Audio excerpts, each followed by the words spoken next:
అందరికీ నమస్కారం. నేను మీ మనీషా. ఈరోజు వేగురుపల్లిలో ఉన్న ముద్దసాని వెంకటరాజారెడ్డి గారు మన ముందున్నారు.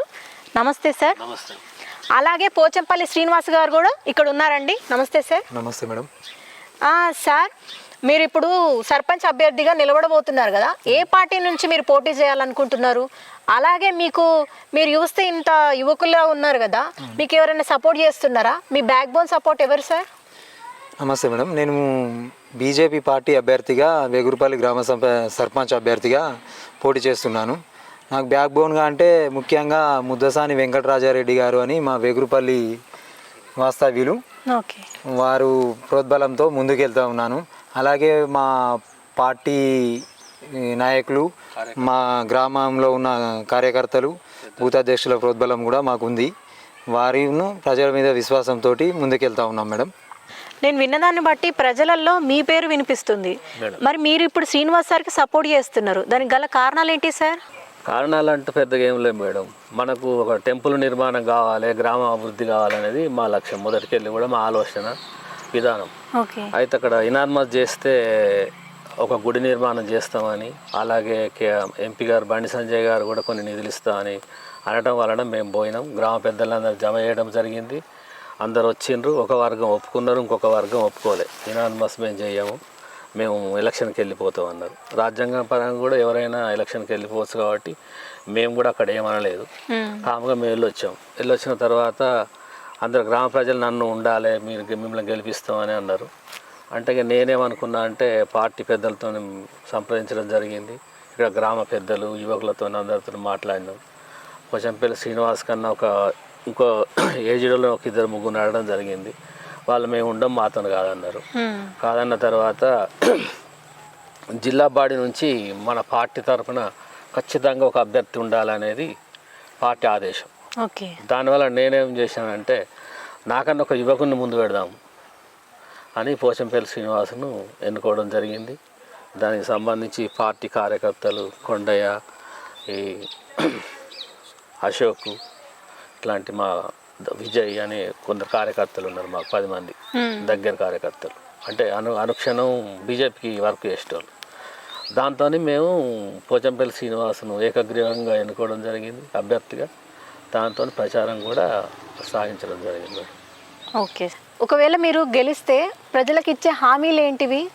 ప్రజలకు మీరు అందుబాటులో ఎట్లుంటారు?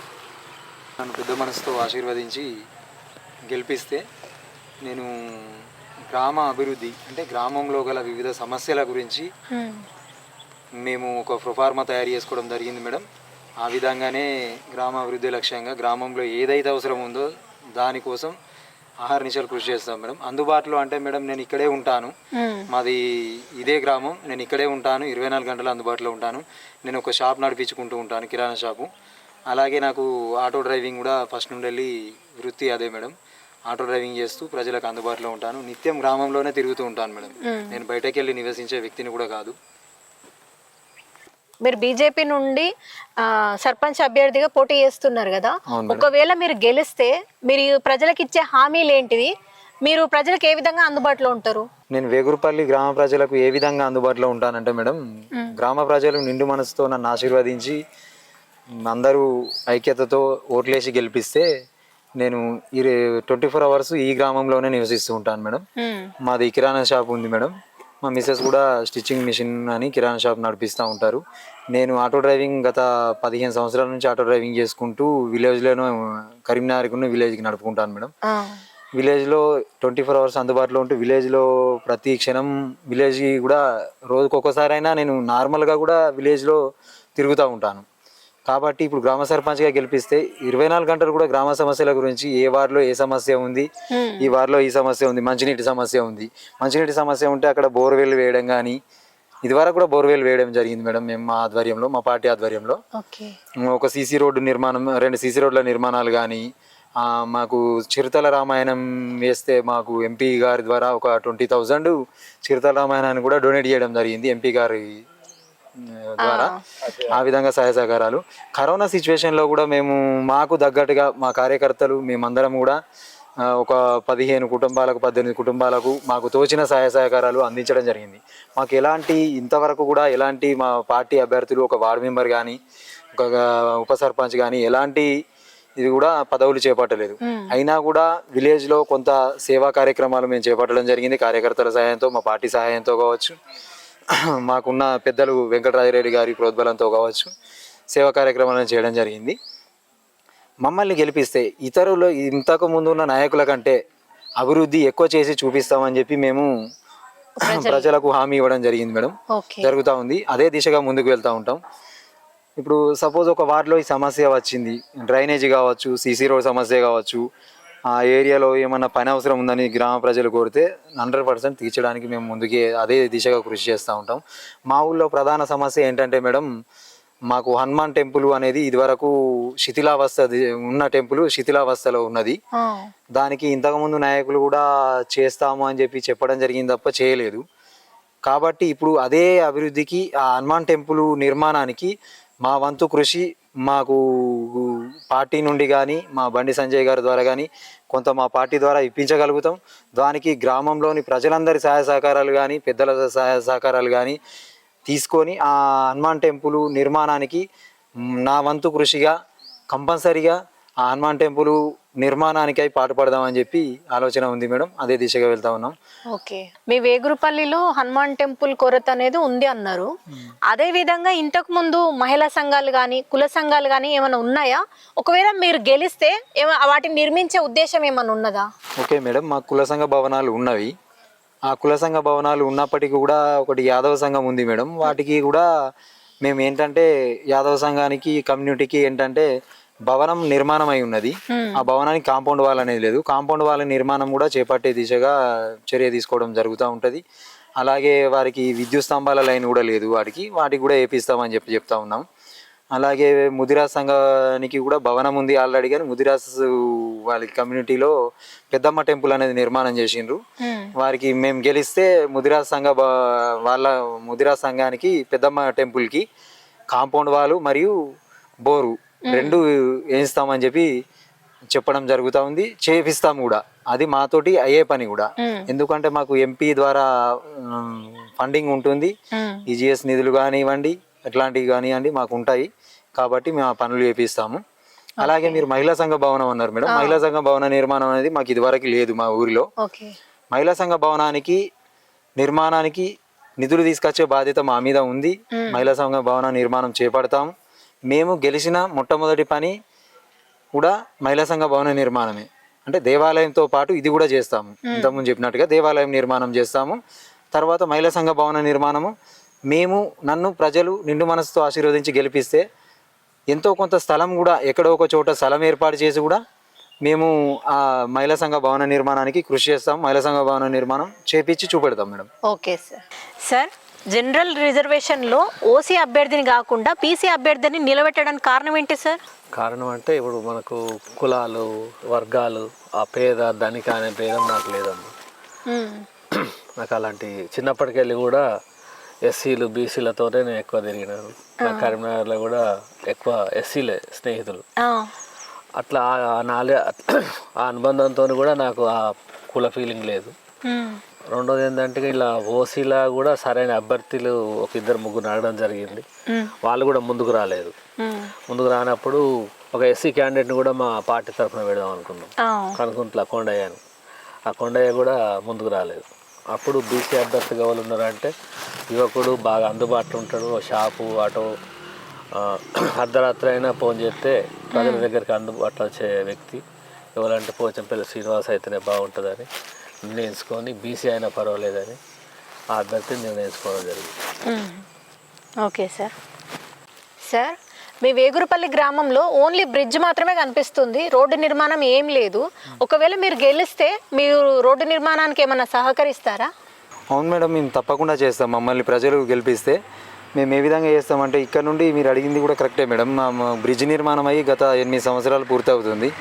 కానీ రోడ్డు నిర్మాణం అనేది కావడం లేదు. దానికి మాకు ప్రధానమంత్రి గ్రామీణ సడక్ యోజన కింద కానీ సిఆర్ఐఎఫ్ ఫండ్ కింద కానీ మేము ఆ ఫండ్ తీసుకొచ్చి చేయగలుగుతాం. దాంట్లో 51% కేంద్ర నిధులు ఉంటాయి, 49% స్టేట్ గవర్నమెంట్ కూడా నిధులు ఉంటాయి. ఆ విధంగా కూడా మేము అధికారులతో మాట్లాడి రోడ్డు నిర్మాణానికి తప్పకుండా రోడ్ నిర్మాణం చేపట్టే దిశగా వెళ్తాం. అది ఎందుకు చేస్తామంటే మేడం, ఈ రోడ్ నిర్మాణం అనేది కొన్ని ఇప్పుడు మండల కేంద్రం నుండి కానీ గ్రామానికి మండల కేంద్రం నుండి కానీ సంబంధాలు, మండల కేంద్రం నుండి గ్రామానికి కానీ సంబంధాలు ఉన్నటువంటి రోడ్లకు ఇలాంటి ఫండ్ అనేది ఇస్తారు మేడం. ఆ విధంగానే మాకు ఇటు ఇండస్ట్రియల్ ఏరియా మేడం, ఇప్పుడు ఈ ప్రాంతం నుండి ఇప్పుడు రైతులు ఎన్నో రవాణా సౌకర్యాలు ఇబ్బంది పడుతూ ఉన్నారు. ఇప్పుడు వడ్ల సీజన్లో వడ్లు తరలించే దిశగా కావచ్చు, ఇతర మార్గాలలో కూడా రైతులకు కూడా ఉపయోగకరంగా ఉంటుంది, కొన్ని గ్రామాలకు కూడా ఉపయోగకరంగా ఉంటుంది మేడం. ఆ విధంగా మేము తప్పనిసరిగా ఈ రోడ్డు నిర్మాణం చేపట్టడానికి మేము కృషి చేస్తాం మేడం. Okay sir. సార్, మీరు చూస్తే చాలా కష్టపడే వ్యక్తిలా ఉన్నారు. ఆటో నడుపుతున్నారు, షాప్ నడుపుతున్నారు, మీకు ఆర్థిక బలం కానీ అంగబలం కానీ ఏమీ లేదు. ఒకవేళ మీరు గెలిస్తే గుడి కానీ లేకపోతే రోడ్ల నిర్మాణం కానీ ఇవన్నీ చేస్తా అంటున్నారు, వాటన్నిటినీ చేయడానికి మీరు ఎట్లా సాధ్యపడుతుంది సార్ మీకు? అవును మేడం, అది ఎలా సాధ్యమవుతుందని అడిగిన దానికి మేము ఏంటంటే చెప్పడం, మాకు అది సాధ్యమవుతుంది మేడం. ఏ విధంగా అంటే మాకు ఈ భవన నిర్మాణాలు అది కుల సంఘాలు అని అంటే వాటికి మాకు సెంట్రల్ నుంచి నిధులు వస్తాయి, అలాగే ఎంపీ ల్యాడ్స్ నిధులు కూడా తీసుకురాగలుగుతాం మేడం. మాకు ఎంపీ గారు బండి సంజయ్ గారు, కేంద్ర మంత్రి గారు వారి నిధుల ద్వారా కూడా కొన్ని నిధులు కేటాయిస్తారు. అది దశల వారీగా కొన్ని నిధులు తీసుకొచ్చి ఈ భవన నిర్మాణం కానీ కుల సంఘాలకు కానీ ఏర్పాటు చేయగలుగుతాము. ఇక ఈ రోడ్ నిర్మాణాలు అంటే మేడం సిడిపి అంటే constituency development and state grants కూడా ఉంటాయి మేడం. ఆ స్టేట్ గ్రాంట్స్ అనేటివి మనకు స్టేట్ ఇవ్వడం లేదు, కానీ కాకపోతే వాటిని కూడా ఫైట్ చేసి వారితో కూడా మేము ఒప్పించి తీసుకురాగలుగుతామనే ఒక నమ్మకం ఉంది. అదేవిధంగా మేడం మీరు ఆర్థిక బలం అంగబలము అంటే మాకు అంగబలము అంటే మేడం మేము ప్రజల మధ్యలకు డబ్బు పంచో మద్యం పంచో వెళ్ళాలనే ఆలోచన మాకు లేదు. ప్రజల మధ్యలకు ప్రజల్ని నమ్ముకొని వెళ్తూ ఉన్నాము. మేము చేసే డెవలప్మెంట్ ఏ విధంగా చేస్తామని చెప్పుకుంటూ వెళ్తూ ఉన్నాం తప్ప ఒక అవినీతితో వెళ్దామనే ఆలోచన మాకు లేదు. ఆ విధంగానే డెవలప్మెంట్ అనేది చేయగలుగుతాం మేడం. ప్రజలకు డబ్బు మద్యం పంచిన వ్యక్తి ఈరోజు వచ్చేసరికి గెలిచిన తర్వాత మాట మార్చే అవకాశాలు ఉంటాయి మేడం. మేము ప్రజలకు డబ్బు కానీ మద్యం కానీ పంపిణీ చేయకుండా ప్రజల మధ్యలకు తిరుగుతూ ప్రజల మధ్యలో అనుసంధానం కొనసాగిస్తూ ప్రజలకు మేము చేసే కార్యక్రమాలు మాత్రమే చెప్తా ఉన్నాం, అభివృద్ధి మాత్రమే చెప్తా ఉన్నాం.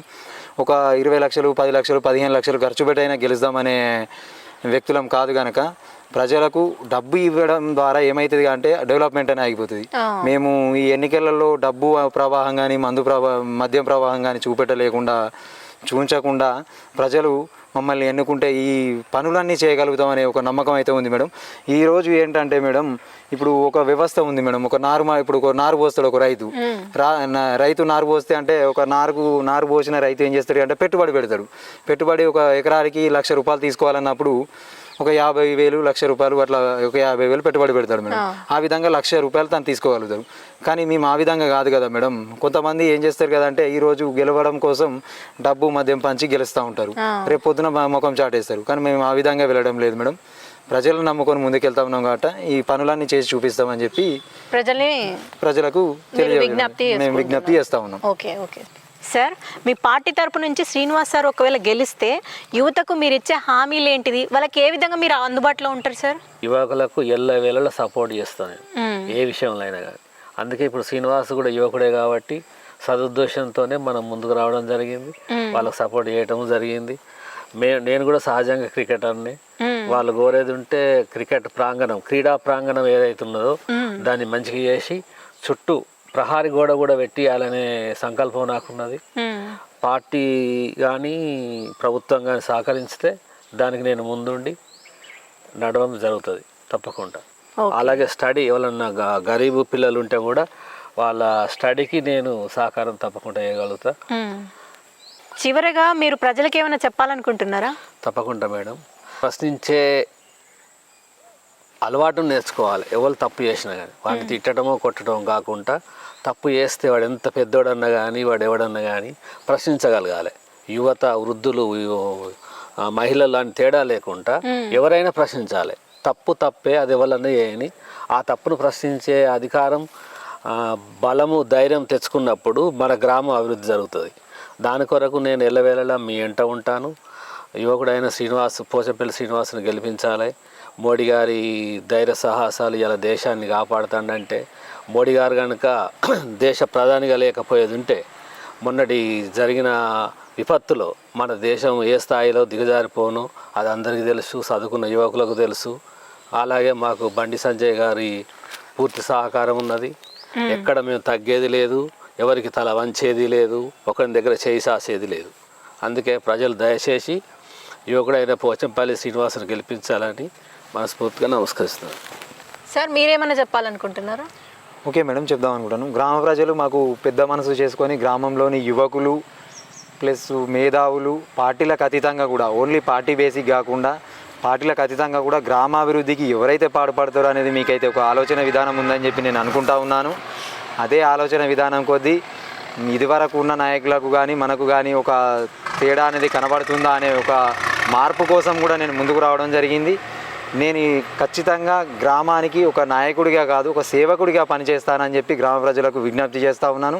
గ్రామంలోని యువకులు, మేధావులు, మహిళా సోదరిమణులు కూడా మమ్మల్ని నిండు మనసుతో ఓటు వేసి, కత్తెర గుర్తుపై ఓటు వేసి మనస్ఫూర్తిగా ఆశీర్వదించి గెలిపిస్తే నేను ఇంతకుముందు చెప్పిన పనులే కాకుండా కూడా ఇంకా కూడా అభివృద్ధి కార్యక్రమాలు ఏమున్నా కూడా పూర్తి స్థాయిలో గ్రామాన్ని అభివృద్ధి దిశగా తీసుకెళ్తాను. ఎలాంటి స్వార్థం కానీ ఎలాంటివి లేకుండా చేస్తాము. ఎందుకంటే నాకు సపోర్ట్గా ఉన్న ముద్దసాని వెంకటరాజరెడ్డి గారు కూడా తను చెప్పారు, నాకు కుల మత అభిప్రాయ భేదాలు ఏమీ లేవు, కానీ కాకపోతే ఎవరైతే అభివృద్ధి దిశగా ఉంటారో ప్రశ్నిస్తారో అలాంటి వాళ్ళకు ప్రోత్సాహం ఇస్తానన్నారు. దాన్ని స్ఫూర్తిగా తీసుకొని వారి నిర్ణయానికి కట్టుబడి కూడా నేను మన గ్రామానికి అభివృద్ధి చేస్తానని చెప్పి వారికి కూడా మాట ఇవ్వడం జరిగింది. ఎలాంటి అవినీతికి పాల్పడనని చెప్పి కూడా ప్రజలకు విజ్ఞప్తి చేస్తూ ఉన్నాను. మీరు నిండు మనసుతో ఆశీర్వదించి కత్తెర గుర్తుపై ఓటు వేసి గెలిపించగలరని చెప్పి కోరుకుంటా ఉన్నాను.